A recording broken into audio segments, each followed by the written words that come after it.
Ella sacrificó la entrevista de su vida por una niña empapada en la calle, sin imaginar que la pequeña era la heredera de un imperio y que su padre, el hombre más poderoso de Madrid, la estaba buscando desesperadamente.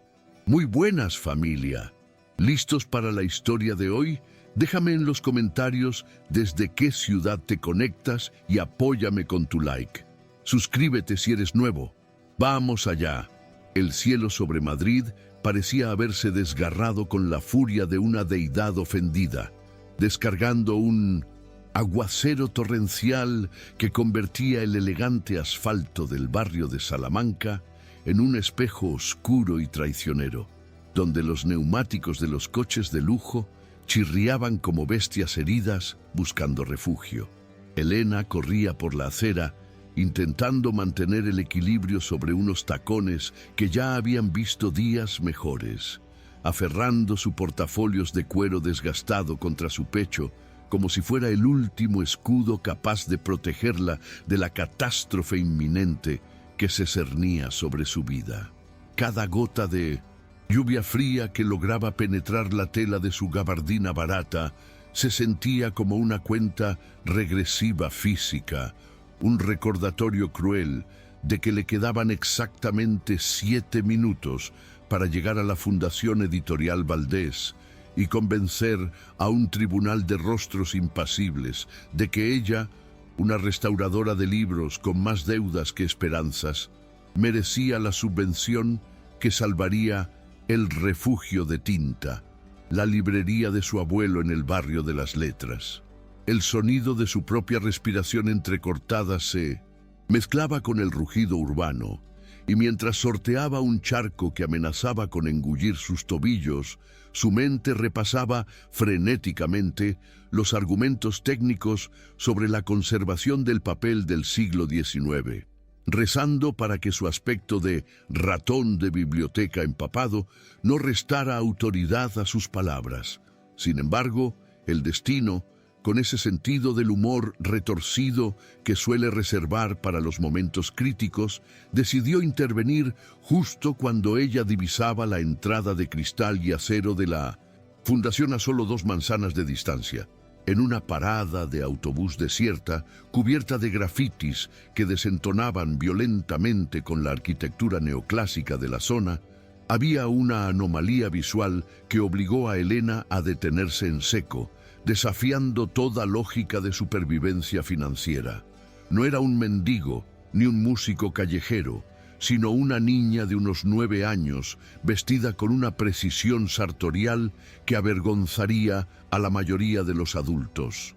Llevaba un abrigo de lana color camel de corte, impecable, zapatos de charol que brillaban incluso bajo la lluvia, y sostenía un teléfono móvil de última generación pegado a la oreja con una actitud de indignación imperial.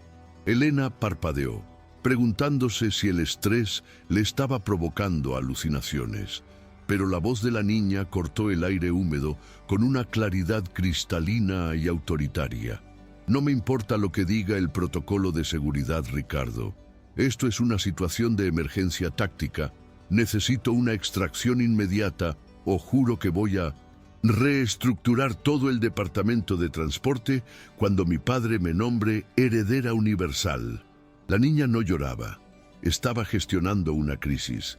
Elena miró hacia el edificio de la fundación, cuya puerta giratoria brillaba como un faro de salvación económica, y luego miró a la pequeña tirana solitaria, vulnerable a pesar de su vocabulario corporativo, expuesta a cualquier peligro real en una ciudad que no perdonaba descuidos.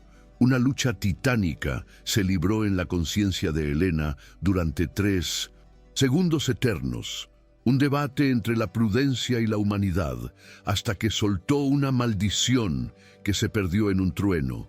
Cerró su paraguas negro, el único objeto digno que le quedaba, y caminó hacia la parada, sabiendo con una certeza dolorosa que acababa de sacrificar el futuro de su familia.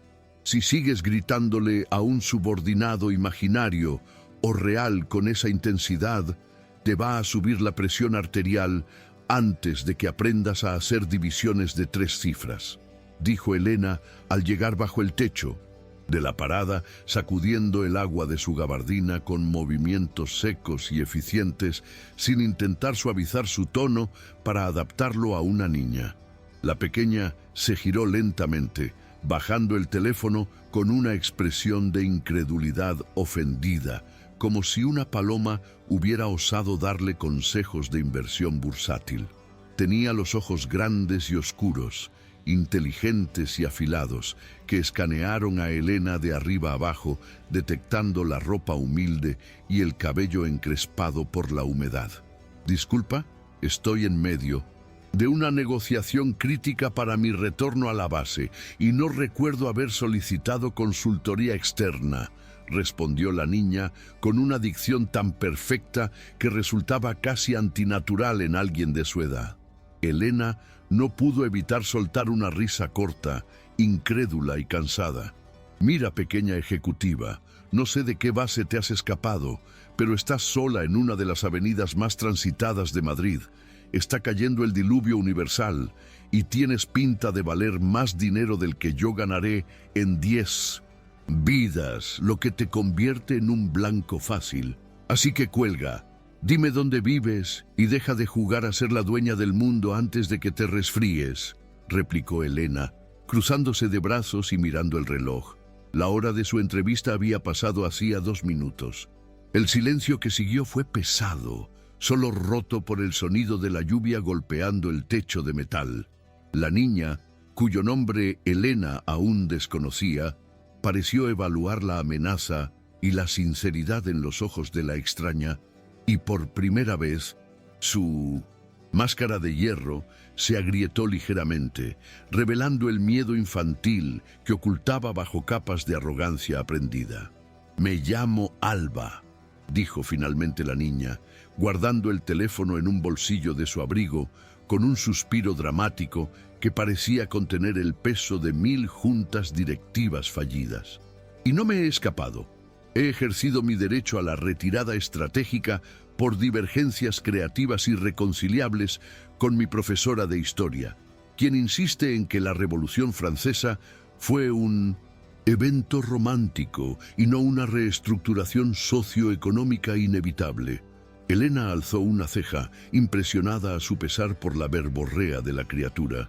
«Bueno, Alba, como experta en historia y restauradora de documentos antiguos, podría debatir contigo sobre la guillotina y la economía de mercado, pero ahora mismo mi mayor preocupación es que no acabes en las noticias de la noche.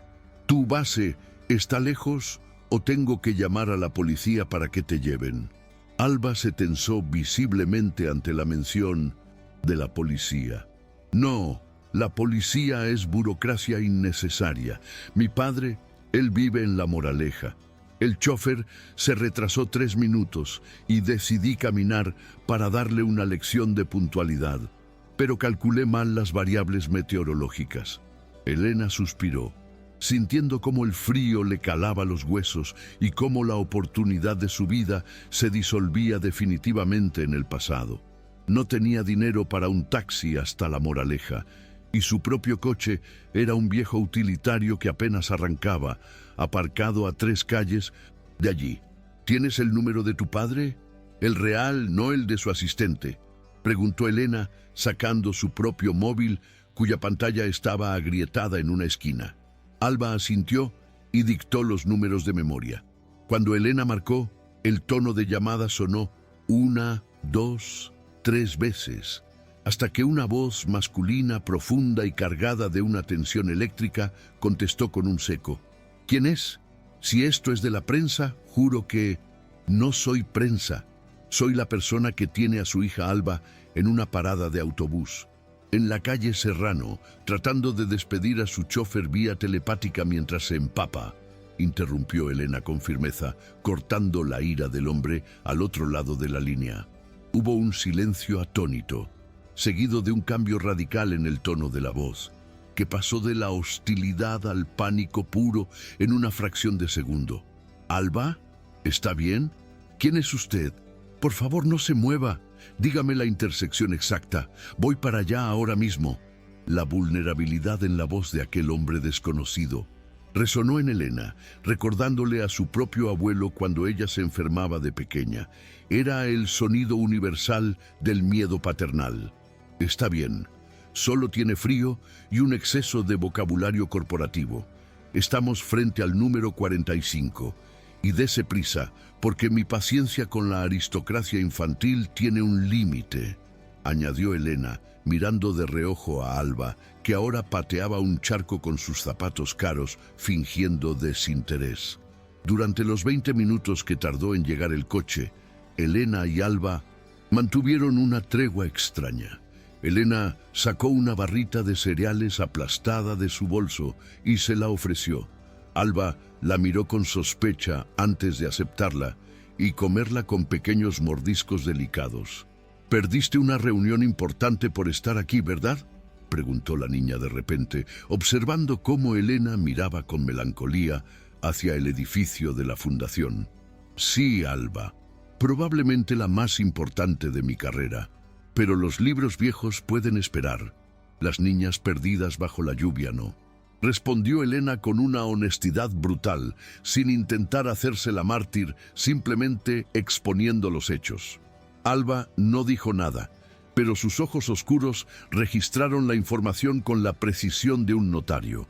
Un sedán negro de alta gama, blindado y con los cristales tintados, frenó bruscamente frente a la parada, levantando una cortina de agua.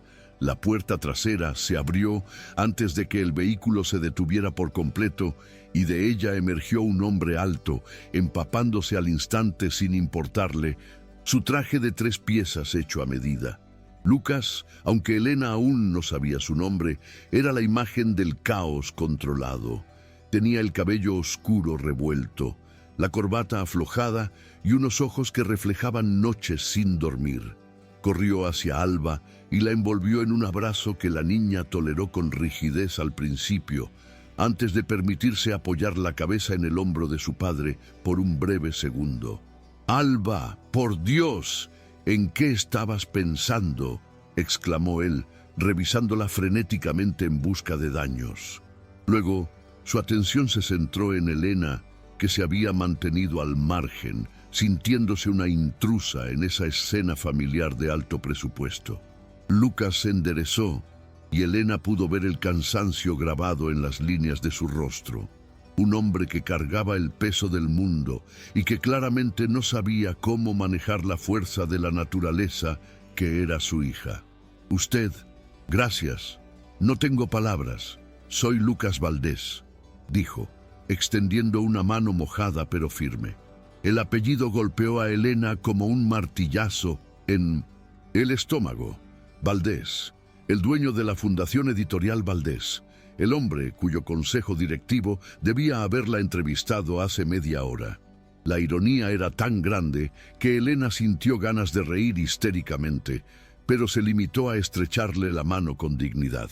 Elena Robles, y no tiene que agradecerme, solo asegúrese de que su hija entienda que la lluvia moja independientemente de su estatus fiscal». Lucas parpadeó, sorprendido por el tono directo y sin deferencia de aquella mujer. Empapada, estaba acostumbrado a que la gente lo tratara con reverencia temerosa o adulación interesada, no con sarcasmo cansado. Antes de que pudiera responder, Alba intervino. «Papá, ella perdió su entrevista en tu fundación por cuidarme. Creo que le debemos una compensación por lucro cesante y daños morales». Lucas miró a Elena con renovado interés, sus ojos grises evaluándola con una agudeza que la hizo sentir transparente. Tenía cita en la fundación hoy. ¿Para las subvenciones de restauración?, preguntó él, conectando los puntos rápidamente. Elena asintió, sintiendo el rubor subir a sus mejillas. «Sí, pero ya es tarde. Las reglas son estrictas. Si no estás a la hora, pierdes el turno. No se preocupe, señor Valdés, sobreviviré». Lucas pareció luchar consigo mismo un momento mirando a su hija, que lo observaba expectante, y luego a la mujer que había salvado el día. «Suba al coche. La llevaremos a donde necesite ir. Y hablaremos de esa entrevista», ordenó Lucas, con ese tono de quien no acepta negativas. Elena quiso rechazarlo. Su orgullo herido le gritaba que se marchara caminando bajo la lluvia, pero sus pies le dolían y la realidad de su cuenta bancaria era aplastante. Asintió levemente y se subió al asiento de cuero color crema, sintiendo que estaba cruzando una frontera invisible entre su mundo de papel y polvo y un universo de cristal y frialdad. El interior del coche olía a cuero nuevo y a una fragancia masculina cara, un sándalo sutil que contrastaba con el olor a humedad que ella desprendía. El viaje fue silencioso, tenso. Alba tecleaba furiosamente en su teléfono, ignorando a los adultos, mientras Lucas respondía correos en una tablet, aunque Elena notaba que la miraba de reojo ocasionalmente. Al llegar a la dirección que Elena indicó, en una calle estrecha y adoquinada del barrio de las Letras, el contraste fue brutal. El refugio de tinta era un local antiguo, con la pintura de la fachada desconchada y un escaparate lleno de libros, apilados de forma caótica pero encantadora. «Espere un momento», dijo Lucas cuando Elena puso la mano en la manija de la puerta para salir. «No puedo reabrir el proceso de subvenciones hoy. El comité es autónomo y complicado. Hay políticas internas». La decepción en el rostro de Elena fue evidente, una sombra que apagó la poca luz que le quedaba en la mirada. «Lo entiendo. La burocracia es la burocracia. Gracias por el viaje, señor Valdés». Abrió la puerta, dispuesta a salir y olvidar aquel día desastroso, pero la voz de Lucas la detuvo de nuevo. «Pero necesito a alguien. Tengo una biblioteca privada, una colección heredada que es un desastre, libros raros, incunables, manuscritos. Están pudriéndose porque no tengo tiempo y nadie dura trabajando en mi casa por razones logísticas», dijo, lanzando una mirada significativa hacia Alba, que fingía no escuchar. «Pago el triple de lo que la subvención le hubiera dado en un año, pero es un trabajo interno, en mi casa, y requiere paciencia infinita, no solo con los libros». Elena se quedó paralizada, con un pie en el adoquín mojado y el otro dentro del lujo climatizado. Era una oferta salvavidas, pero venía cargada de advertencias implícitas. Miró la fachada de su librería, pensando en su abuelo Manuel, que probablemente estaría dentro tosiendo por el polvo y la preocupación. No tenía opción real. «Soy restauradora, señor Valdés, no niñera. Si toco sus libros, lo hago bajo mis condiciones técnicas. Y si su hija intenta reestructurarme, le responderé como a un adulto», advirtió Elena, girándose para mirarlo a los ojos. Por primera vez en esa tarde gris, una sonrisa genuina, aunque leve, curvó los labios de Lucas, suavizando sus facciones y dándole un aspecto peligrosamente atractivo. «Trato hecho, señorita Robles. Preséntese mañana a las 9 en mi casa. No llegue tarde».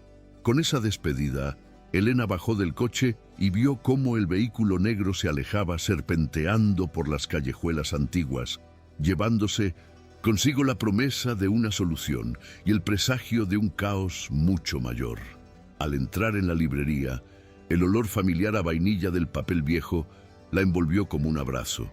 Pero esa noche, por primera vez en años, el refugio se sintió pequeño y el silencio demasiado ruidoso.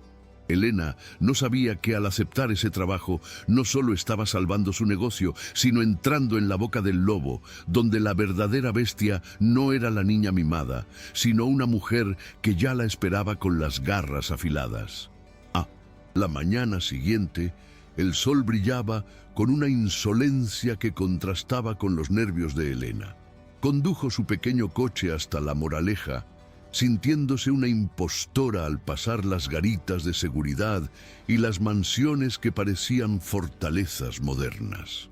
La casa de Lucas Valdés era una estructura imponente de hormigón blanco y cristal, minimalista hasta el punto de parecer estéril, rodeada de jardines geométricos donde ni una brizna de hierba se atrevía a crecer fuera de lugar.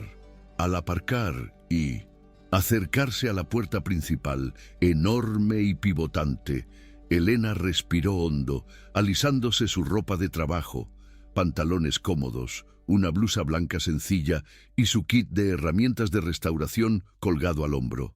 Tocó el timbre, esperando ver a un mayordomo o al propio Lucas. Sin embargo, cuando la puerta se abrió suavemente, no fue el dueño de la casa quien apareció. Frente a ella estaba una mujer de unos 40 años, de belleza gélida y calculada, vestida con un traje sastre gris perla que costaba más que todo el inventario de la librería de Elena. Su cabello rubio estaba recogido en un moño tenso, y sus ojos azules la miraron con el desdén clínico de quien examina una mancha en una alfombra persa. Elena la reconoció al instante por las fotos de las revistas de Sociedad y Cultura.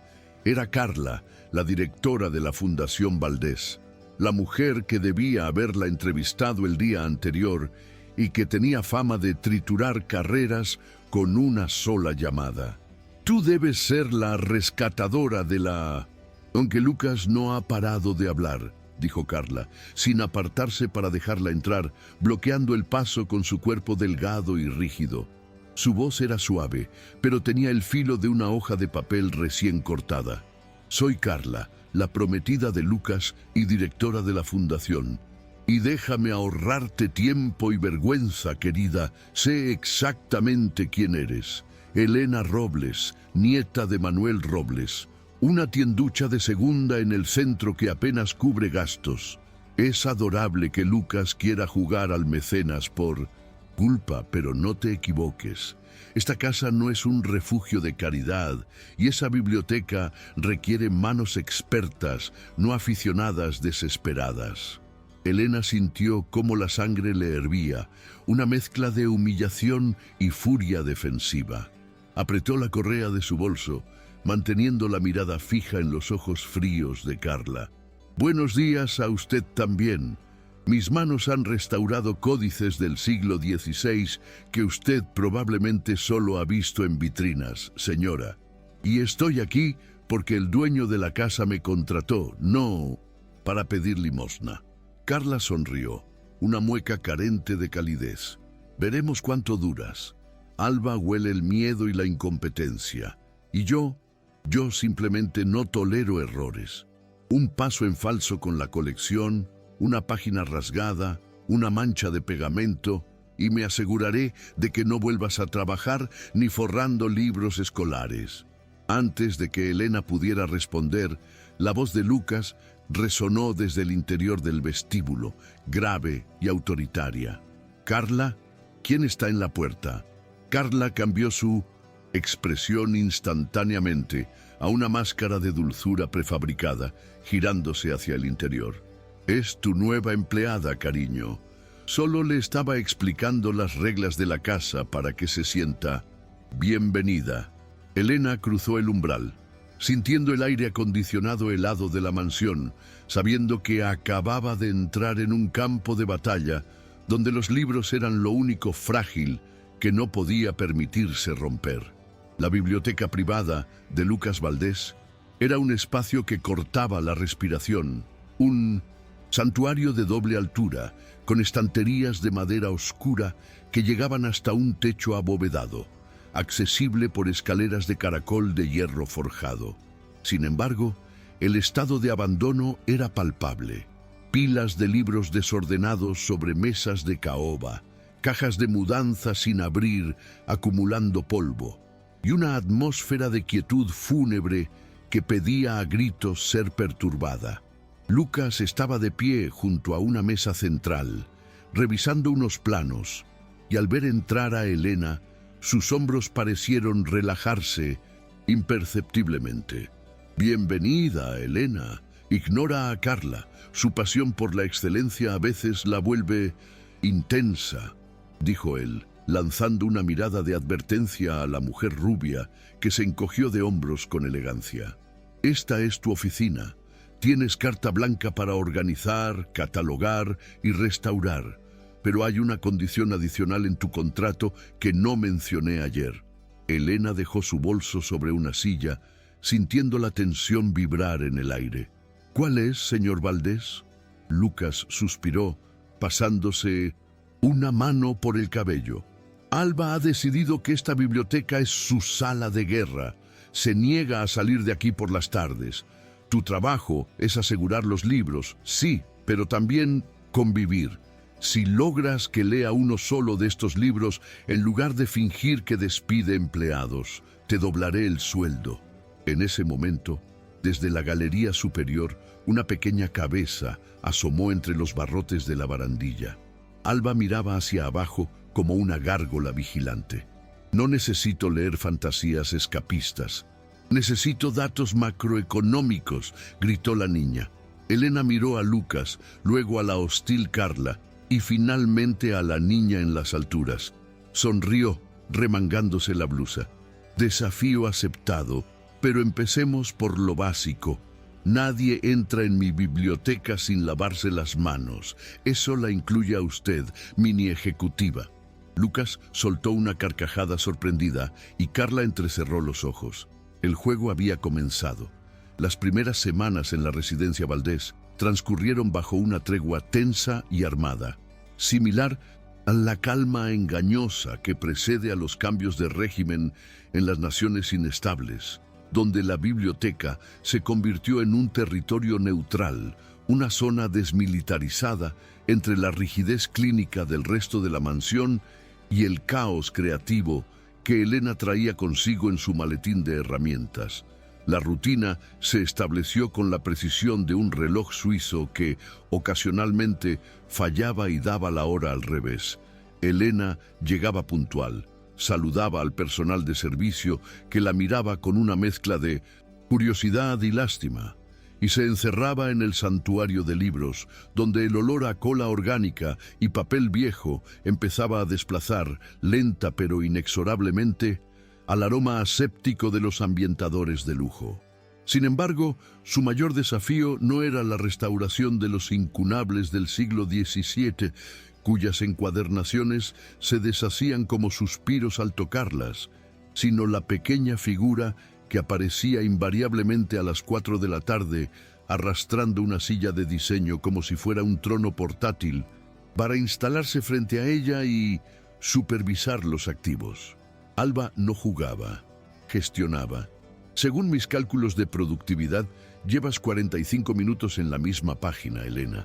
A este ritmo, el retorno de inversión de tu salario será negativo antes del cierre fiscal del trimestre, comentó la niña una tarde de martes, tecleando furiosamente en una tablet que parecía una extensión de sus dedos.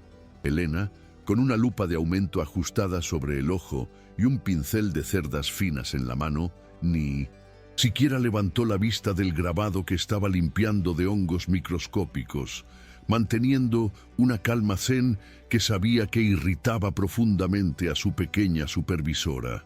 La restauración no es una cadena de montaje, Alba. Es cirugía. Y si sigues hablando con ese tono de accionista mayoritaria insatisfecha, voy a tener que cobrarte una tasa por contaminación acústica. La tarifa actual es de 5 minutos de silencio o la lectura obligatoria de un capítulo de El Hobbit en voz alta, replicó Elena, soplando suavemente sobre el papel. Alba resopló, indignada ante la osadía. No leo ficción especulativa. Es una pérdida de tiempo cognitivo. Elena sonrió para sus adentros, sabiendo que la niña se moría de curiosidad por las historias que dormían en los estantes, pero su orgullo le impedía admitirlo. Era una batalla de desgaste, y Elena tenía la paciencia infinita de quien ha pasado años recomponiendo páginas rotas. La dinámica cambió sutilmente el día que Lucas entró en la biblioteca, buscando refugio de una conferencia telefónica con inversores asiáticos, que parecía no tener fin, encontrándose con una escena que lo dejó paralizado en el umbral. Su hija y la restauradora estaban en el suelo, rodeadas de papeles, negociando lo que parecía ser un tratado de paz internacional. De acuerdo, acepto tus términos, decía Alba con seriedad solemne, sosteniendo un rotulador rosa como si fuera una pluma estilográfica de oro. Yo dejo de llamar sirvienta glorificada a tu profesión y tú me enseñas a preparar esa mezcla pegajosa que usas para los libros, pero que conste en acta que esto es una alianza estratégica temporal. Elena, sentada con las piernas cruzadas y el cabello recogido en un moño desordenado del que escapaban varios mechones rebeldes, asintió y firmó el papel que tenían delante, una hoja de cuaderno arrancada titulada El protocolo de la biblioteca, decorada con pegatinas de estrellas que Alba había sacado de algún escondite secreto. Trato hecho, y la mezcla pegajosa se llama engrudo de almidón de trigo. Bienvenido al equipo de operaciones, socia, respondió Elena, extendiendo la mano. Lucas observó cómo su hija, que habitualmente huía del contacto físico y de las actividades que pudieran manchar su ropa inmaculada, estrechaba la mano de Elena manchada de pegamento con una firmeza entusiasta. Un nudo se le formó en la garganta al ver esa interacción. Era la primera vez en 2 años, desde la muerte de su esposa, que veía a Alba interactuar con una mujer adulta sin la barrera de la defensiva o la arrogancia, simplemente siendo una niña jugando a ser adulta, que no es lo mismo que ser obligada a serlo. Carraspeó para anunciar su presencia y ambas cabezas se giraron simultáneamente. ¿Interrumpo una reunión de la junta directiva?, preguntó Lucas, aflojándose la corbata y entrando en la habitación, sintiendo cómo la atmósfera cálida del lugar lo envolvía. Papá, llega tarde. Elena me está enseñando química aplicada a la conservación de patrimonio. Si quieres participar, tienes que arremangarte la camisa. Son las reglas del artículo 4 del nuevo protocolo, anunció Alba. Lucas miró a Elena, quien se encogió de hombros con una sonrisa de disculpa. Ella manda, jefe. Yo solo soy la consultora técnica. Y para sorpresa de ambas, el gran magnate de los medios, el hombre que decidía el destino de cadenas de televisión y editoriales, se quitó la chaqueta, se remangó la camisa blanca impoluta hasta los codos y se sentó en la alfombra persa junto a ellas. Bien, ¿por dónde empezamos? ¿Qué hay que pegar? Aquel día marcó el inicio de una transformación silenciosa en la casa. Las tardes de restauración se convirtieron en el ancla emocional de los tres, un ritual sagrado donde el mundo exterior, con sus exigencias y frialdades, quedaba suspendido. Lucas empezó a encontrar excusas cada vez más frecuentes para trabajar desde casa, trasladando su portátil a la mesa de la biblioteca bajo el pretexto de supervisar el progreso de la colección, aunque pasaba más tiempo observando a Elena trabajar que mirando sus correos electrónicos. La veía moverse con una gracia económica y precisa, tratando cada libro como si fuera un ser vivo herido, y esa delicadeza despertaba en él algo que creía muerto y enterrado bajo capas de duelo y responsabilidad. Una tarde de tormenta, de esas que en Madrid oscurecen el cielo a las 5 de la tarde y convierten la ciudad en una acuarela gris, la electricidad de la mansión falló. Las luces de seguridad tardaron en activarse, dejando la biblioteca sumida en una penumbra mágica, iluminada solo por los relámpagos que rasgaban el horizonte visible a través de los ventanales altos. Alba, que normalmente habría entrado en pánico por la falta de control sobre su entorno, estaba fascinada escuchando a Elena narrar una historia de fantasmas inventada sobre la marcha. Lucas encendió varias velas aromáticas que encontró en un cajón olvidado, y la luz titilante creó un espacio de intimidad repentina y abrumadora. «Tengo hambre», decretó Alba cuando la historia terminó, y el chef se fue temprano por la alerta meteorológica. Lucas se rió, un sonido grave y oxidado. «Supongo que tendremos que recurrir a la barbarie culinaria. Elena, ¿alguna vez has comido pizza fría a la luz de las velas con un millonario y su dictadora de bolsillo?» Elena sonrió, sintiendo un calor en el pecho que nada tenía que ver con la calefacción. Suena como el mejor plan de negocios que he escuchado en años. Comieron sentados en el suelo, compartiendo cajas de cartón grasientas sobre la mesa de caoba centenaria, rompiendo todas las normas de etiqueta que Carla imponía con tanto celo. Alba, con la boca manchada de salsa de tomate, acabó durmiéndose sobre un montón de cojines en un rincón, vencida por el cansancio infantil, dejando a los dos adultos solos en la penumbra. El silencio se volvió denso, cargado de palabras no dichas. Lucas observaba el perfil de Elena, iluminado por la llama de una vela, y sintió una necesidad imperiosa de romper la barrera profesional. Ella no era así antes, ¿sabes?, dijo Lucas en voz baja, mirando a su hija dormida. Antes de que su madre muriera, Alba se reía por todo. Le gustaba bailar. El vocabulario de ejecutiva, la obsesión por el control, es su armadura. Cree que si controla todo, nada malo volverá a pasar, que nadie más se irá. Elena dejó su porción de pizza y miró a Lucas, viendo por primera vez al hombre detrás del título, al padre aterrorizado de fallar. Lo sé, Lucas.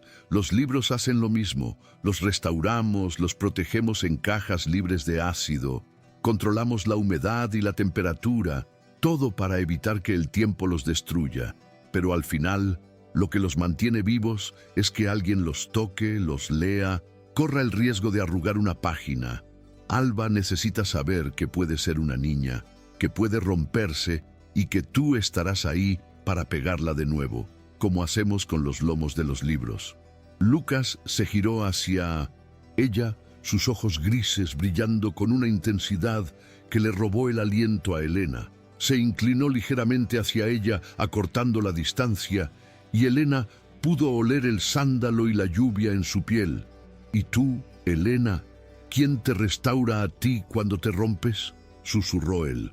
Estaban tan cerca que sus respiraciones se mezclaban, un momento suspendido en el tiempo donde el beso parecía inevitable. Una conclusión lógica a semanas de miradas robadas y risas compartidas. Pero el sonido de unos tacones, resonando contra el mármol del vestíbulo, rompió el hechizo como un cristal estrellado contra el suelo. La puerta de la biblioteca se abrió de golpe y la luz de la linterna de un móvil invadió el espacio sagrado, cegándolos momentáneamente. «Lucas, por el amor de Dios, he estado llamando durante 1 hora. Estáis aquí a oscuras». La voz de Carla era estridente, cargada de una sospecha venenosa. Lucas se apartó de Elena con un movimiento brusco, casi culpable, y Elena sintió un frío repentino, donde antes había calor. Carla entró, seguida por el jefe de seguridad de la casa, y barrió la escena con una mirada de disgusto. Las cajas de pizza, las velas, la niña dormida en el suelo como una refugiada, y la cercanía física entre su prometido y la empleada. «Veo que habéis convertido una colección de valor incalculable en un merendero», dijo Carla con frialdad, cruzándose de brazos. Su mirada se posó en Elena con una promesa de destrucción. «Lucas, cariño, los generadores ya funcionan. Lleva a Alba a su cama, y tú, Elena, creo que ya has hecho suficiente por hoy. Deberías irte antes de que manches algo que no puedas pagar». Elena se puso de pie, recogiendo su dignidad junto con su bolso. Lucas parecía aturdido, atrapado entre dos mundos, y no dijo nada para detenerla. Esa vacilación fue la primera herida, un corte de papel pequeño, pero doloroso. «Buenas noches, señor Valdés, señora», dijo Elena, y salió bajo la lluvia que aún caía, sintiendo que había cometido el error imperdonable de soñar despierta. Al día siguiente, el ambiente en la mansión era gélido. Carla estaba instalada en la biblioteca cuando Elena llegó, sentada en el escritorio principal como una reina en su trono, revisando un libro antiguo con guantes blancos. Lucas no estaba por ninguna parte. «Llegas tarde», mintió Carla mirando un reloj imaginario. Pero no importa, porque hoy será tu último día. Elena dejó su maletín en el suelo, sintiendo un nudo en el estómago. ¿De qué está hablando? Carla levantó el libro que tenía en las manos. Era una primera edición de Platero y yo, una joya que Elena había restaurado con un cuidado exquisito la semana anterior. Pero ahora la portada estaba desgarrada brutalmente, colgando de un hilo, y había una mancha oscura y aceitosa que empapaba las primeras páginas. Elena ahogó un grito, llevándose las manos a la boca. «¡Eso es imposible! Lo dejé perfecto ayer, estaba en la caja de secado». Carla se puso de pie, cerrando el libro con un golpe seco que resonó como un disparo. «Negligencia criminal. Dejaste productos químicos corrosivos abiertos cerca de una obra maestra. Lucas lo ha visto esta mañana. Está devastado y furioso». Elena negó con la cabeza, retrocediendo. «Eso es mentira. Usted lo hizo. Usted lo rompió para culparme». Carla sonrió, y fue la sonrisa más terrorífica que Elena había visto jamás. ¿Y a quién creerá? ¿A la directora de su fundación, su socia, su futura esposa, o a la chica de la tienda de segunda mano, al que anoche intentó seducirlo aprovechando un apagón? En ese momento, Lucas entró en la biblioteca. Parecía agotado, con ojeras profundas y el rostro tenso. No miró a Elena a los ojos. Su mirada se clavó en el libro destrozado sobre la mesa. «Lucas, dile que es mentira. Sabes cómo trabajo. Sabes que jamás dejaría un libro así», suplicó Elena, dando un paso hacia él. Lucas apretó la mandíbula, pasando la mano por el lomo roto del libro. La evidencia física estaba ahí, irrefutable a ojos de un profano, y la semilla de la duda que Carla había plantado durante el desayuno había germinado. «¿Dejaste los disolventes sobre la mesa anoche, Elena? ¿Con las prisas por la tormenta? ¿Por la pizza?», preguntó él, y su voz sonaba distante, profesional, terrible. No la estaba acusando directamente, pero tampoco la estaba defendiendo. Estaba dudando. Y esa duda, después de la intimidad compartida, después de verla enseñar a su hija, después de casi besarla, fue la traición final. Elena sintió cómo las lágrimas picaban en sus ojos, pero se negó a derramarlas frente a Carla. «No», dijo con firmeza, enderezando la espalda. «No lo hice, pero el hecho de que me lo preguntes, Lucas, me dice todo lo que necesito saber sobre mi lugar aquí». Elena recogió su maletín con manos temblorosas. «No hace falta que me despida. Renuncio. Y espero que su colección sobreviva a la verdadera plaga que tiene en esta casa, porque no son los hongos ni la humedad». Se giró y salió de la biblioteca sin mirar atrás. Cruzando el vestíbulo y saliendo a la luz cegadora de la mañana, con el corazón roto no por el trabajo perdido, sino por la pérdida de la fe en aquel hombre que había creído diferente. Condujo hasta el barrio de las Letras con la vista nublada, y al llegar a El Refugio de Tinta, la realidad terminó de aplastarla. Su abuelo Manuel estaba sentado en un taburete, con una carta en la mano y la cara pálida. «Elena», murmuró el anciano con voz rota, «es el aviso final. El dueño del edificio ha vendido. Tenemos 30 días para desalojar o pagar la deuda completa más los intereses. Y no tenemos nada». Elena se dejó caer en el suelo polvoriento de la librería, rodeada de los libros que no había podido salvar, sintiendo que el peso del mundo finalmente la había vencido. Había perdido al hombre, había perdido a la niña, y ahora estaba a punto de perder su hogar. Aquí tienes la parte 3 y final de la historia. En esta conclusión, la narrativa se expande para cubrir la desesperación de la separación, la intervención decisiva de Alba, el clímax público en la gala de la fundación y la resolución romántica y profesional, cerrando todos los arcos emocionales y dramáticos. Parte 3. El silencio que se instaló en la mansión de La Moraleja tras la partida de Elena no era simplemente la ausencia de ruido, sino una entidad física, pesada y asfixiante, similar a la presión atmosférica que precede a un huracán devastador. Durante 3 días, la biblioteca permaneció cerrada, convertida en un mausoleo de oportunidades perdidas, donde el polvo comenzaba a reclamar su territorio sobre las mesas de caoba, y donde el libro destrozado de Juan Ramón Jiménez permanecía sobre el escritorio como un cadáver en la escena de un crimen sin resolver. Lucas vagaba por los pasillos de su propia casa como un espectro, con la camisa desabotonada y un vaso de whisky intocado en la mano, incapaz de concentrarse en las fluctuaciones del mercado bursátil o en las llamadas urgentes de su junta directiva. Cada vez que pasaba frente a la puerta cerrada de la habitación de su hija, sentía una punzada de culpa que era más aguda que cualquier dolor físico. Alba había declarado una guerra de silencio absoluto, negándose a comer con él, comunicándose exclusivamente a través de notas adhesivas de color amarillo neón, pegadas en la puerta de la nevera con mensajes lacónicos como «El personal es incompetente, faltan 48 horas para mi emancipación legal» o «Tú rompiste el equipo, tú lo arreglas».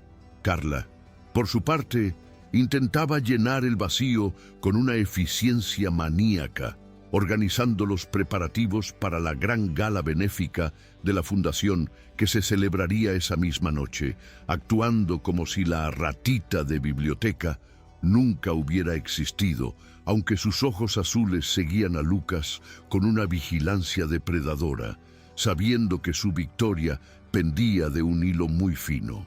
Lucas se sentía un cobarde, un hombre que había construido un imperio mediático basado en la búsqueda de la verdad, pero que había sido incapaz de defender la verdad de la mujer que, en pocas semanas, había convertido su casa en un hogar. La duda que Carla había sembrado había sido efectiva. Sí, pero en el fondo de su corazón, Lucas sabía que Elena era incapaz de tal negligencia. Su error no fue creer que ella lo hizo, sino tener miedo de enfrentarse a Carla y al sistema que ella representaba. Mientras tanto, en el corazón bohemio y desgastado del barrio de las Letras, el refugio de Tinta vivía sus horas más oscuras, comiéndose el aire impregnado del olor a cartón viejo y despedidas amargas. Elena y su abuelo Manuel pasaban los días empacando décadas de historia literaria en cajas de fruta recicladas, clasificando primeras ediciones y novelas de bolsillo con la reverencia de quien prepara un funeral. Elena se movía con el automatismo de los derrotados. Sus manos, antes firmes y precisas en la restauración, ahora temblaban ligeramente al sellar las cajas con cinta adhesiva. Había intentado no pensar en Lucas, en sus ojos grises llenos de tormenta, o en la risa inteligente de Alba, pero el dolor era un ruido de fondo constante, un zumbido que le impedía dormir y que le quitaba el sabor a la comida. «No es justo, hija», murmuraba Manuel, limpiando el polvo de una estantería vacía con un trapo gris.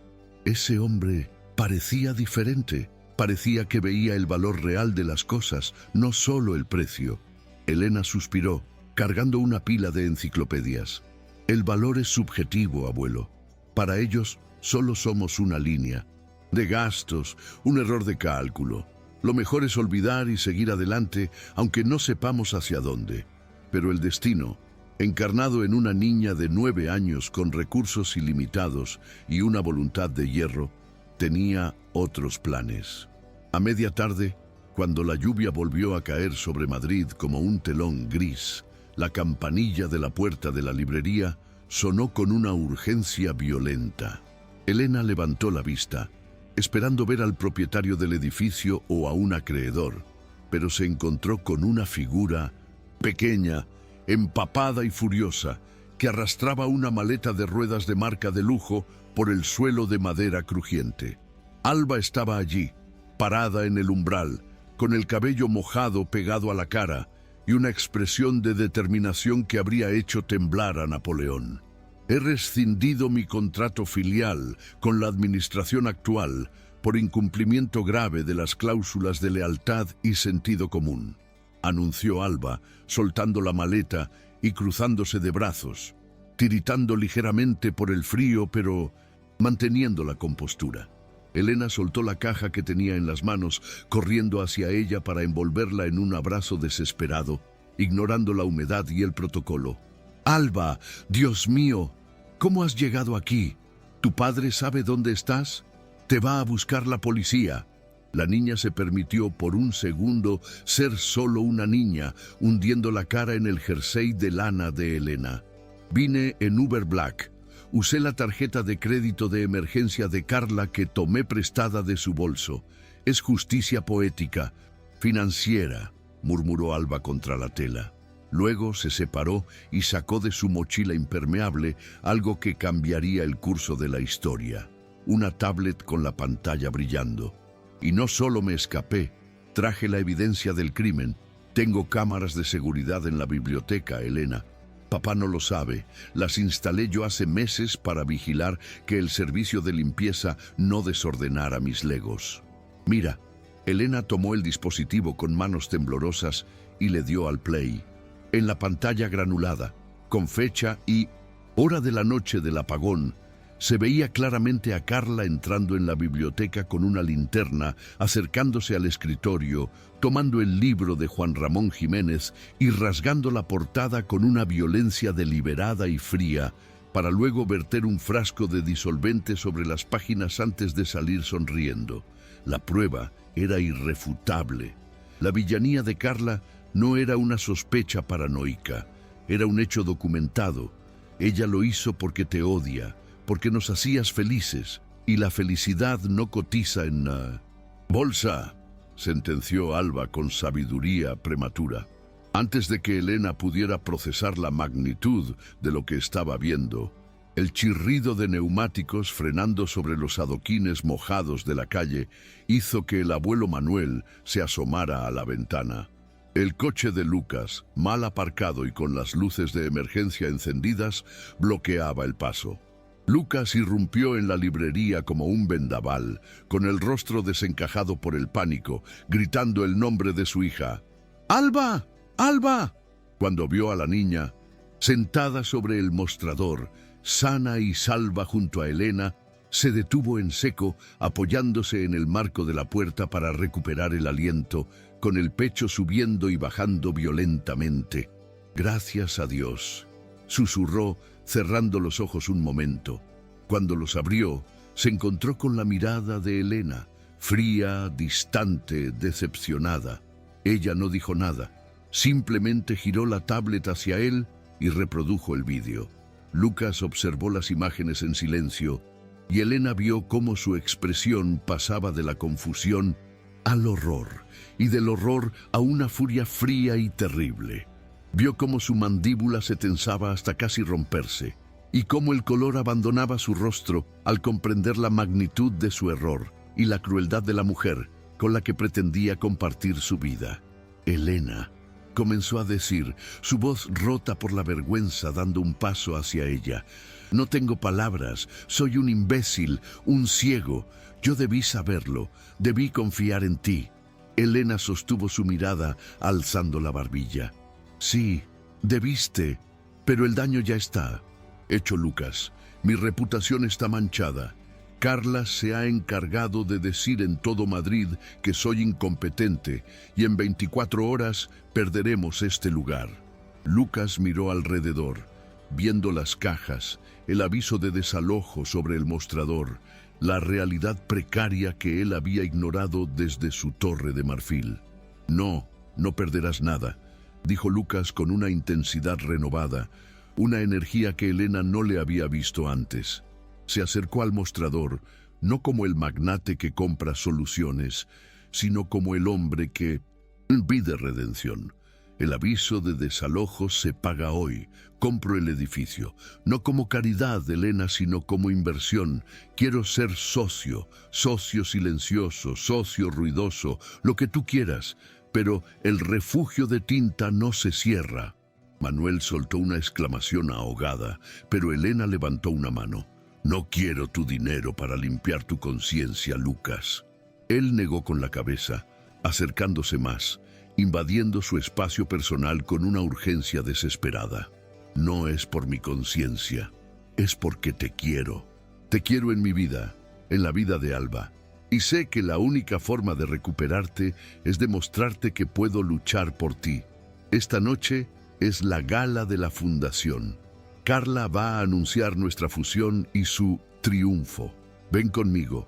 Vamos a destruir su mentira delante de toda la sociedad que ella tanto valora. Vamos a limpiar tu nombre, Elena. Por favor. Alba saltó del mostrador, poniéndose entre los dos, y sacó de su bolsillo un papel arrugado lleno de dibujos y letras de colores. El contrato de paz, que habían firmado semanas atrás. El artículo 5 dice que los socios se defienden mutuamente ante amenazas externas. Y Carla es una amenaza externa de nivel 5.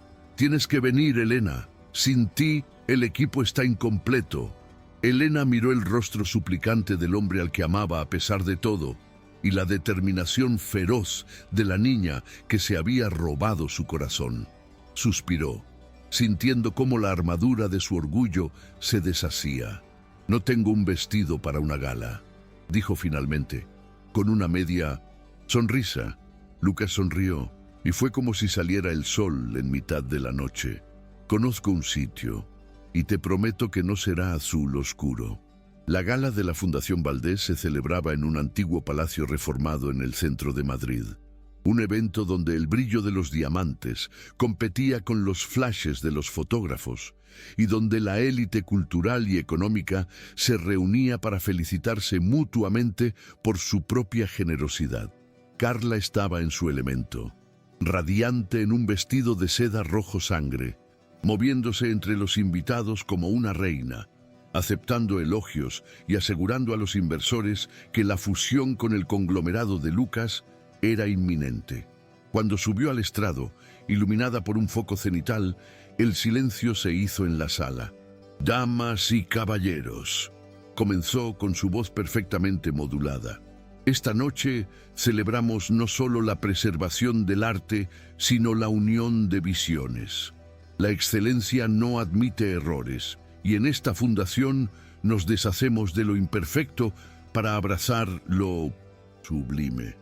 Su discurso fue interrumpido por el sonido pesado de las puertas principales abriéndose de golpe. Todas las cabezas se giraron. Allí estaban Lucas, con un smoking impecable, pero con el aire peligroso de quien va a la guerra. Alba, vestida con un traje de terciopelo negro y zapatillas deportivas. Y en el centro, Elena, luciendo un vestido vintage de los años 50, color verde esmeralda, que habían rescatado del fondo de un armario del abuelo, restaurado con urgencia, que la hacía parecer una estrella de cine clásico, digna y etérea. El murmullo recorrió la sala como una ola. Carla se quedó congelada en el escenario, con el micrófono en la mano, su sonrisa vacilando por primera vez. Lucas subió las escaleras del estrado con paso firme, seguido por Elena y Alba, ignorando el protocolo. Lucas tomó el micrófono suavemente de las manos de una atónita Carla. «Disculpen la interrupción», dijo, su voz resonando con autoridad en los altavoces. La directora hablaba de deshacerse de lo imperfecto, pero he aprendido recientemente que la perfección es fría, estéril y a menudo falsa. Miró a Carla y luego proyectó en la pantalla gigante detrás de ellos, donde debería haber aparecido el logo de la fusión, el vídeo de seguridad de la biblioteca. La sala emitió un grito colectivo de asombro. Carla retrocedió, pálida como un fantasma, mientras su crimen se reproducía en bucle en alta definición para la élite de Madrid. «Esta es la mujer que dirige nuestra ética», continuó. «Lucas, implacable. Alguien que destruye arte para destruir personas. Elena Robles, la mujer a la que intentó difamar, es la restauradora más talentosa que he conocido. Ella no solo repara libros, repara lo que realmente importa. Alba, tomando el micrófono que su padre le bajó, añadió con su voz clara y potente: y además, Carla odia a los niños y no sabe diferenciar una primera edición de una revista de cotilleos. Elena es la jefa ahora. La humillación de Carla fue total. No hubo gritos, solo la vergüenza silenciosa y aplastante de ver cómo la seguridad la escoltaba discretamente fuera del escenario, mientras los murmullos de los inversores dictaban su sentencia profesional. Cuando el caos se calmó y la música volvió a sonar, Lucas y Elena se refugiaron en un balcón con vistas al Palacio Real iluminado. La adrenalina empezaba a bajar, dejando paso a una ternura vibrante. ¿Crees que tu reputación se recuperará?, preguntó Lucas, acercándose a ella, rozando su mano con la suya. Elena se rió, mirando las luces de la ciudad. Creo que ser la mujer que desenmascaró a Carla Valdés en directo me dará más trabajo del que puedo manejar. El refugio de tinta va a necesitar más personal. Lucas le acarició la mejilla, mirándola con una devoción absoluta. Conozco a un tipo, es millonario, pero aprende rápido y es muy bueno siguiendo órdenes si se las das tú. Y viene con una niña muy lista de regalo. Elena se giró hacia él, rodeando su cuello con los brazos. Tendré que revisar su currículum, pero creo que tiene posibilidades.